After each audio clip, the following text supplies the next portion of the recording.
এসো হে তরুণ, সত্যের পথে, একটি ইসলামিক মিডিয়া।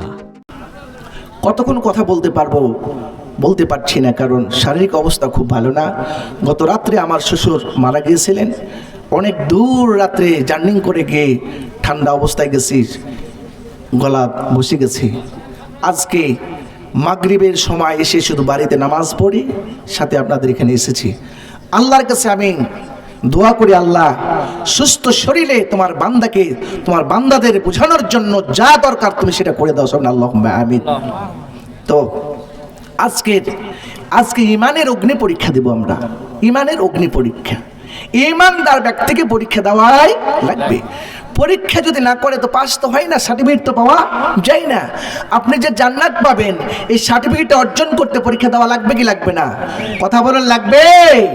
অবশ্যই লাগবে। পরীক্ষা দেওয়ার জন্য আল্লাহ রাসূলের নবীরা, সাহাবায়ে কিরামেরা তাদের জীবদ্দশায় কত পরীক্ষা দিয়েছেন, আমরা ইতিহাস খুললেই বুঝতে পারব। হযরত আপনার ইমাম আবু হানিফা রাহমাতুল্লাহ আলাইহি বড় আলেম ছিলেন না? নাকি সন্দেহ হয়? অনেক বড় মাপের আলেম ছিলেন, বিজ্ঞ একজন আলেম ছিলেন। তিনি ইমানি পরীক্ষায় পাশ করেছিলেন।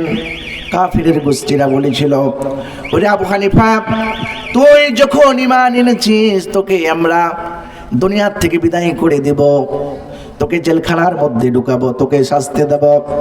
ইমাম আবু হানিফা বলেছিলেন, রহমাতুল্লাহ আলাইহি বলেছিলেন, ওরে কাফেরের গোষ্ঠীরা, যে আল্লাহর প্রতি ঈমান আমি এনেছি, সে আল্লাহর পথে জিহাদ করে দুনিয়ার থেকে বিদায় হয়ে যাব, তারপর আমি ঈমান ছাড়তে রাজি নই। এরকম করতে করতে ইমাম আবু হানিফাকে ধরা হলো, জেলখানার মধ্যে বন্দী করে দিন দিন করে প্রহার করতে আরম্ভ করেছে। কাফেরের গোষ্ঠীর মধ্য থেকে একজন বলল, আরে ইমাম আবু হানিফা এতে সে কি হবে না, কাবু হবে না। তার বৃদ্ধা মা জনম দুঃখিনী মার সামনে ইমাম আবু হানিফাকে মারো, তাহলে হয়তো বা তার দিলের মধ্যে একটু হলো ময়া আসবে। ওই ময়া আসার কারণে সে আমাদের বাদশাহ নামদের কথাটা মেনে নেবে। এই কথা বলার সঙ্গে সঙ্গে ইমাম আবু হানিফার আম্মাকে বাড়ির থেকে জোরপূর্বক বৃদ্ধা মাকে ধরে এনে ইমাম আবু হানিফার সামনে যখন ইমাম আবু হানিফাকে মারা হচ্ছিল, এমতো অবস্থায় ইমাম আবু হানিফার মার চোখ দিয়ে গড় গড় করে পানি পড়ে। পানি পড়তে পড়তে সে কি হচ্ছে, পানিগুলো পড়তেছে। ইমাম আবু হানিফা মায়ের দিকে তাকায়, একটু নজর দিয়ে দেখে মার চোখ দিয়ে টক টক করে পানি পড়ে। ইমাম আবু হানিফার মনের মধ্যে একটু কষ্ট হলো, হারে আমার মা আমার সঙ্গে সামনে যেভাবে চোখের পানি ফেলছে, আমার হৃদয়ের মধ্যে তো শিল বেঁধে যায়। এরকম করতে করতে মনের আবেগটা অন্যরকম হয়ে গেছে।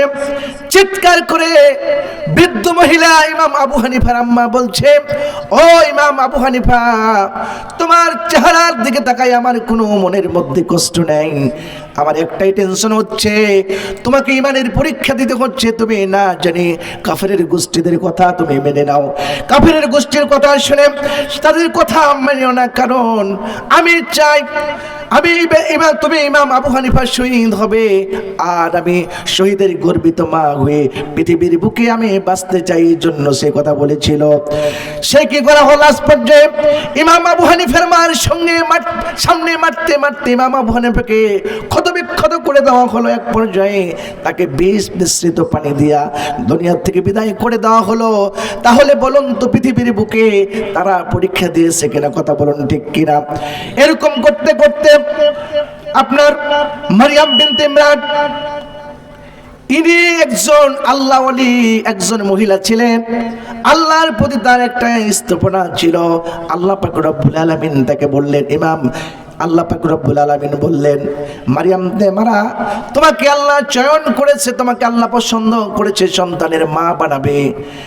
আল্লাহকে বলতেছে, ও আল্লাহ, কেমনে সম্ভব, যার কোনো মহিলা, যে মহিলাকে কোনোদিন পুরুষ স্পর্শ করে নাই, পুরুষ কোনোদিন আমাকে স্পর্শ করে নাই, কেমনে আল্লাহ বানাবে?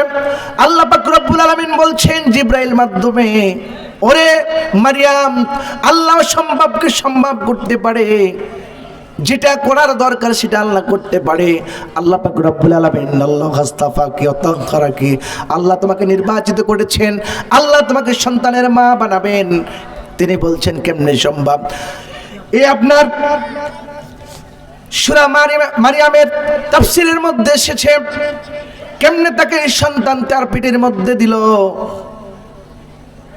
একটি বর্ণনা এসেছে আপনার জামার আস্তেনটা টান দিয়ে খুললো, খোলার পর সঙ্গে সঙ্গে সেখানে আপনার ফুৎকার মেরে দিল। জিবরাইল আলাইহিস সালাম পেটের মধ্যে সন্তান চলে গেলেন। আরেকটি বর্ণনা এসেছে মুখটা তার হা করা হলো, হাম্মামখানে গিয়ে মুখটা হা করা হলো। জিবরাইল সেখানে ফুঁক দেওয়ার সঙ্গে সঙ্গে তার পেটের মধ্যে বাচ্চা চলে গেল। আপনার এলাকার মধ্যে এলান হয়ে গেল। দিন যায় আস্তে আস্তে আপনার সময় চলে যায়। এক পর্যায়ে আপনার কি হলো, এক পর্যায়ে 2 মাস 3 মাস 4 মাস 5 মাস বাহ্যিক লক্ষণ যখন ধরা আপনার দেখা গেল, আস্তে আস্তে আপনার মারিয়ামের পেটটা বড় হয়ে গেল। মারিয়ামের পেটটা বড় হয়ে যাওয়ার পর ওই এলাকার লোকজন তাকে তুচ্ছ তাচ্ছিল্য করলো, কারণ সে সময় জাকারিয়া আলাইহিস সালাম তার দেখার দায়িত্ব ছিলেন। একদিন তিনি ঘরের মধ্যে রেখে তালা মেরে চলে আসলেন। কয়েকদিন পর 3 দিন পর তিনি ঘরে গিয়ে দেখতে গেলেন। মনে করলাম আরে সে তার মনের মধ্যে একটা কি যেন কল্পনা করেছে। সে ভুলে গেছে আমি যে মারিয়ামকে ঘরের মধ্যে তালা মেরে এসেছি। 3 দিন পর যে দেখে তালা খুলে দেখছে মারিয়াম ওই যে সুন্দর ফল মূল জান্নাতের খেতেছে। এমতো অবস্থায় মারিয়ামকে জিজ্ঞাসা করছে জাকারিয়া আলাইহিস সালাম, ও মারিয়াম এই ফলগুলো কোথা থেকে পেলে?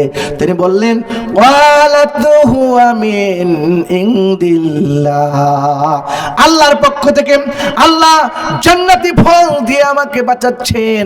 তিনি কি করলেন, এক পর্যায়ে এলাকার মানুষ বলে ফেললো আরে জাকারিয়া যেহেতু দায়িত্ব ছিল, জাকারিয়া কি করেছে, এই মারিয়ামের সঙ্গে জেনার মাধ্যমে তাকে গর্ভবতী করেছে। এই কাফেরের গোষ্ঠীরা সে সময় কি করেছিল, জাকারিয়া আলাইহিস সালামকে করাত দিয়ে দুখণ্ডিত করে দুনিয়া থেকে বিদায় করেছেন। আল্লাহর নবীরা পরীক্ষা দিয়েছেন কিনা? পরীক্ষা দেন নাই? ইকতালা ওয়া ইগলিব ফাসাউফা নুতিহি আজরান আযীমা, শহীদ হয় কিংবা বিজয় হয় এর প্রতিদান কে দিবে? সন্দেহ হয়? চিৎকার করে বলেন কে দিবে? আল্লাহ। মারিয়াম বিনতে ইমরান তাকে ঘাড় ধাক্কা দিয়ে সেখান থেকে তাড়িয়ে দিল। তার 2 চোখ যেদিকে যায় সেদিকে চলে যায়, বাই নামক উপত্যকার দিকে চলে গেল। তাকে জেনাকারী হিসেবে ঘাড় ধাক্কা দিয়ে বাইতুল মাকদাস থেকে তাড়িয়ে দেওয়া হলো। তাড়িয়ে দেওয়ার পর তিনি চলে গেলেন। সেখানে চলে যাওয়ার পর তিনি শুকনো গাছের তলে ক্লান্ত অবস্থায় তিনি কি করলেন, শুয়ে গেলেন। শুয়ে যাওয়ার পর তিনি কি করছেন, রাত্রি ঘুমায় গেলেন। ক্লান্ত মানুষ সকালবেলায় ঘুম থেকে উঠে দেখছেন সদ্য সন্তান ঈসা আলাইহিস সালাম হাত পা নড়াচড়া করতেছে। কি করলেন মারিয়াম, কি করলেন, বাচ্চাকে কুলার মধ্যে নিয়ে দারুণ তিনি আনন্দিত হলেন। আর যে শুকনো গাছের মধ্যে ছিল, এই শুকনো গাছে পাতা পল্লব দিয়ে ভরপুর হয়ে গেছে, আর ফলগুলো ধরেছিল আল্লাহর জান্নাতি ফলগুলো। সেখানে খেয়ে তিনি শক্তি সঞ্চার করলেন। শক্তি সঞ্চার করার পর তিনি কি করলেন, অনেক দারুণ আনন্দিত হলাম। সন্তানকে কোলার মধ্যে নিয়ে দুধ পান করাতে আরম্ভ করেছেন।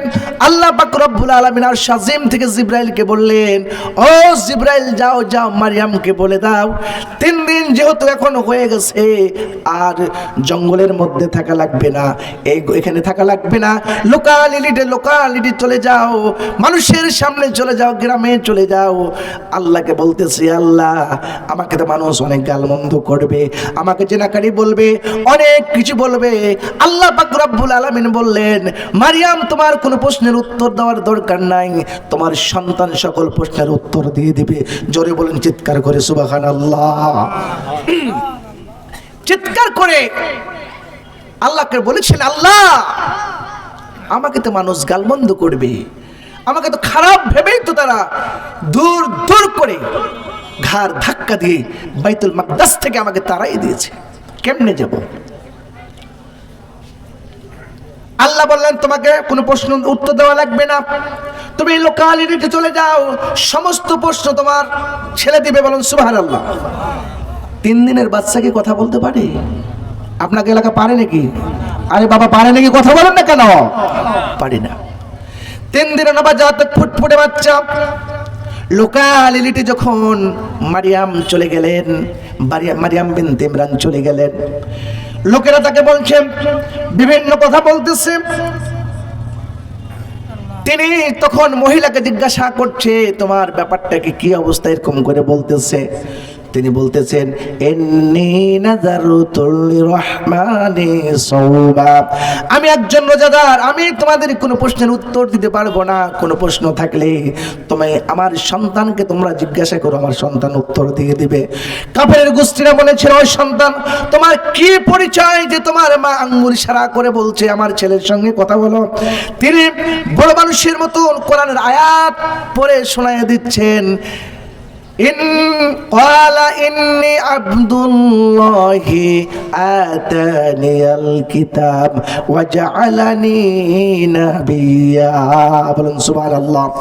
তিনি বড় মানুষের মতন উত্তর দিয়ে বললেন ইন্নী আব্দুল্লাহ, আমি হলাম আল্লাহর বান্দা, আমি হচ্ছে একজন নবী, আমি তোমাদের জন্য ইনজিল কিতাব এনেছি, আর আমার মা হচ্ছে নবীর মা, অতএব তোমরা নবীর মায়ের সঙ্গে বেয়াদবি করো না।